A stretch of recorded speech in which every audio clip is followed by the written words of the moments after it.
Here we are, Montreal, championship finale for season 3 of Formula E. My trusty bike and I are going to take you for a tour of this track. Let's see what it's all about and let's see what the drivers are going to have to contend with this weekend over 2 races. This is the longest straight Formula E will have seen, but for me, the issue is going to occur on lap 1 when they take off from about halfway down the straight. As you try and brake in this area, jostling for position, you've got to get through this part, get out of that corner, otherwise it's all over. So coming up to turn 2 now, a very traditional 90-degree right-hand corner, typical of a street course. There's a curb on the apex, so you're not going to have to worry too much about clipping the wall. Exit of turn 2 here, this is a fairly important corner. Reasonable straight coming up to turn 3, and also a reasonable overtaking opportunity at the end. Look how wide it is. Uphill braking zone, you won't have to brake quite as hard here. For lifting and coasting, you might even just lift a little bit. Turn 5, fairly normal entry.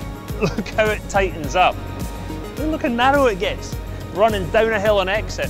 As they go out of sight, it's one of the longest straights of the track. You've got to get off this corner well to make lap time, to make a chance of overtaking in turn 6. Any overtaking manoeuvre that is going to happen into turn 6, one of the 2 best spots of the track, is going to happen as you get on the power exiting turn 5. Here we are in turn 6, one of the key overtaking points of the track. Look at this drop off though, look at this crown into the corner. That's going to help, once you get across it, it's going to help to turn the car in. One of the small subtleties of street course racing.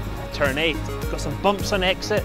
You've got to get up this steep hill, so a very early throttle application is going to be key because anything you gain here is going to be multiplied as you go over that hill. Turn 9 and 10. Don't overdo your braking in 9 because the braking zone for 10 is actually the corner in 9.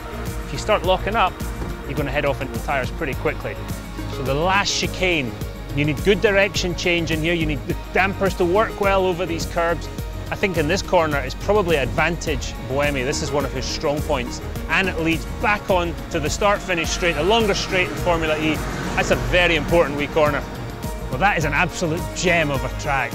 What a fitting place to have the championship finale for Formula E. It's really got everything. One of those tracks that makes me wish I wasn't retired, get out there and have some fun today.